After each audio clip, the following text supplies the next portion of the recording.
Olá, tudo bem? Muito obrigado aí por se juntar a nós em mais essa reflexão sobre a natureza humana e as possibilidades que nós temos de lidar conosco mesmos. Hoje nós vamos dedicar um tempo ao livro do James Joyce, Ulisses. Então, Ulisses aqui do título não é o herói grego, é na verdade o Leopold Bloom, o personagem protagonista do Ulisses do Joyce, cuja história, na verdade, gira em torno de um único dia na vida desse Leopold Bloom, que é um cidadão de Dublin, né?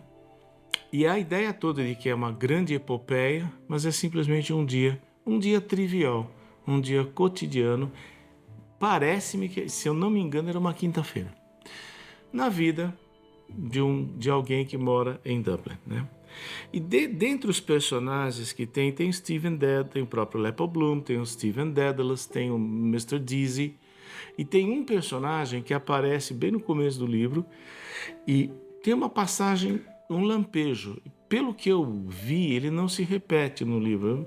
Eu li há muito tempo atrás, eu não me lembro de ter visto o personagem aparecer outra vez, mas ele aparece especificamente na escola, quando o Stephen Dedalus, o Leopold Bloom está vindo visitar o amigo Stephen Dedalus, eles vão almoçar juntos, eu acho, e também um amigo dele, o Dizzy, que é um professor de educação física. E aí, de repente, no meio da cena, a aula já tinha terminado, já estava esvaziada, o Bloom já estava ali conversando com o Dedalus, quando vem cambaleando, andando muito lentamente, uma figurinha que tinha restado dentro da classe. Os outros alunos tinham saído correndo para a educação física. E ele tinha uma dificuldade, tem uma descrição, e o Bloom não é muito gentil, não é muito generoso na forma que ele vê o garoto, porque ele fala assim que é um garoto de cabelos desgrenhados, olhos fracos atrás de óculos embaçados, e diz assim que é a imagem do despreparo. E ele vem trazendo uma dificuldade em matemática. E ele abre um caderno sobre matemática. O cenário todo, esses olhos, esses cabelos e tudo, o pescoço frágil, o Bloom diz assim, olha, tudo isso monta uma imagem de despreparo, né? E que ele poderia ser esmagado como uma lesma pela vida e pelo mundo. Aliás, ele fala que a aparência dele é uma aparência meio de lesma. Tem ombros em desalinho, uma certa falta de elegância. E nesse momento, o Bloom começa a lembrar de si projetado na imagem desse garoto. Quando ele diz assim, que alguém o amou, apesar dessa desfavorável compleição, né? Alguém o amou. Alguém o amou e depois veio a falecer. E ele começa a lembrar de um funeral dele, né? Na família dele, onde tem uma sepultura com a terra recém-revolvida e uma raposinha cavando e olhando, cavando e olhando, cavando e olhando. Uma das cenas, provavelmente uma das imagens mais dolorosas que dá para imaginar a dor que era isso. E aí o Bloom passa a dizer assim que ele e o Sargent, o Sirius Sargent, eles são parecidos. Ele diz assim que o Bloom começa a dizer, a minha infância pende atrás de mim, se curva em cima de mim, nas minhas costas. E fala de segredos que ele carrega nas memórias dele, segredos exaustos de sua própria tirania, segredos ou tiranos dispostos a ser destronados. Então, segredos exaustos de sua própria tirania, tiranos dispostos a ser destronados. Então, nesse momento, nós temos o quê? Nós temos algumas coisas que incomodam o Bloom e que pedem para cair no esquecimento. Pedem para ser desativados, pedem para ser desligados. O ponto incrível dessa assim, a propósito, e aí o menino resolve lá o problema de matemática dele, a molecada já está chamando ele lá no pátio para ir jogar hóquei. Ele sai no pau, sai correndo ali, já vai jogar o hóquei à vontade. Não havia nada trágico, não havia nada fadado à ruína no menino, no Cyril Sargent. Esse era simplesmente o Cyril Sargent, era um menino que estava com dificuldade na matemática, não devia ser o melhor aluno da classe, não devia ser o melhor aluno em matemática, mas e daí? Era só uma criança. Toda aquela dor, todo aquele desdém, toda aquela era do Bloom para consigo mesmo. Quando esse menino serve por um espelho para o Bloom, quer dizer, ele olha para a criança e lembra daquilo que ele próprio considera a sua própria miséria, nós vemos algo que é extremamente importante no nosso equilíbrio emocional cotidiano. Muitas vezes, determinadas coisas vão irromper no nosso dia e vão nos lembrar de episódios, recordações ou sentimentos desagradáveis que nos atravessam. Nesse momento, o interessante é saber aproveitar essa oportunidade e, em vez de permitir que esses segredos, e quando é dito segredo, não significa o segredo como algo secreto que não pode ser revelado sob pena de desabonar. Não, é segredo simplesmente porque é de acesso muito difícil. É recôndito. Coisas que eu lembro não quando eu quero, eu lembro quando eu não quero, né? Estes segredos estão tiranicamente trancados na bodega, na caverna ímã do meu ser.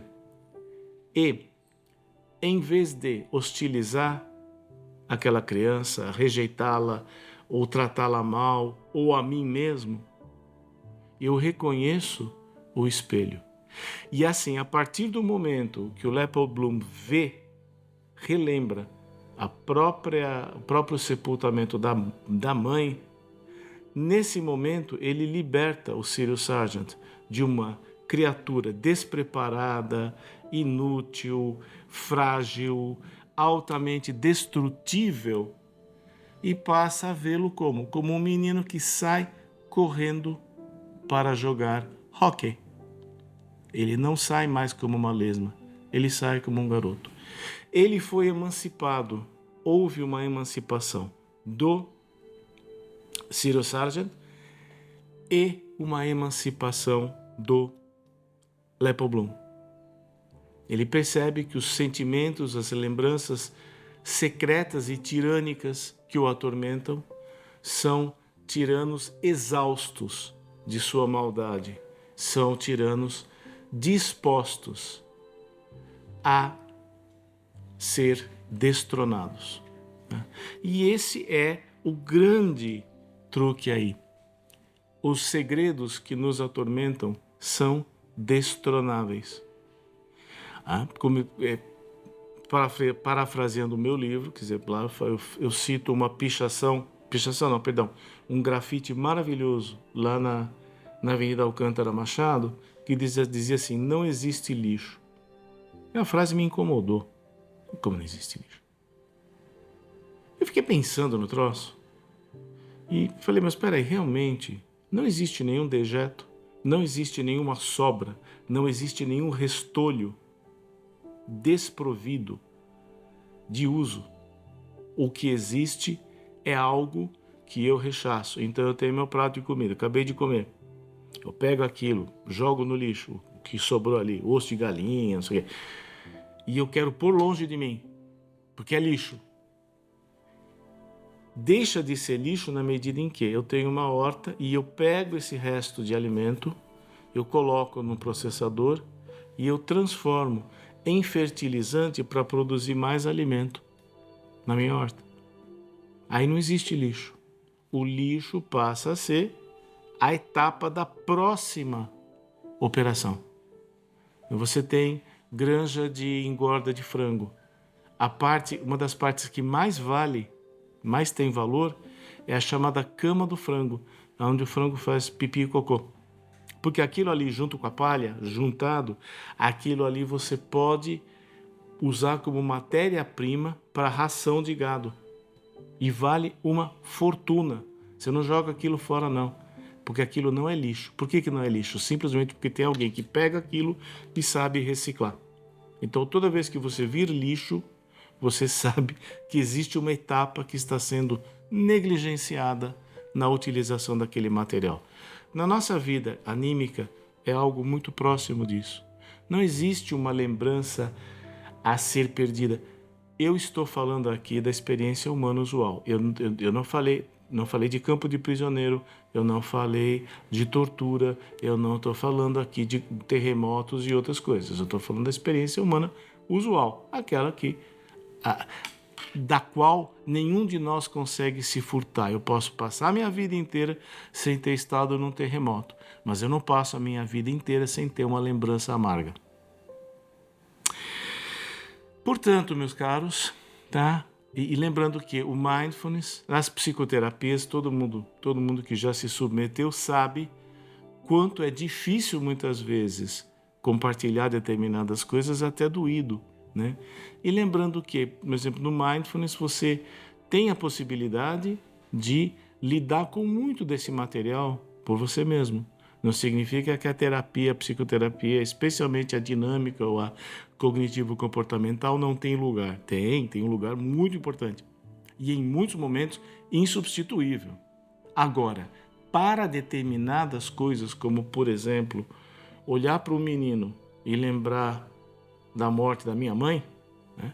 Para estas coisas é possível eu experimentar uma emancipação e viver mais levemente e me oferecer mais fértil, mais capaz de produzir coisas edificantes para os outros. Então, basicamente era isso que nós tínhamos para hoje. Como é que um menino desgrenhado e perplexo pode ser emancipado a um garoto atlético e ativo que vai jogar hóquei com os colegas? O caminho é esse.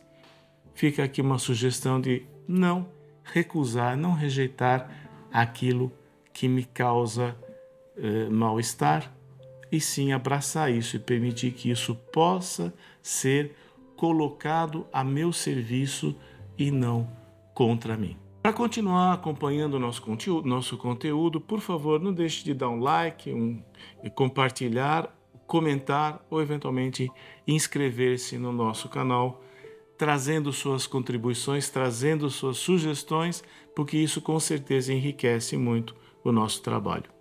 É isso aí.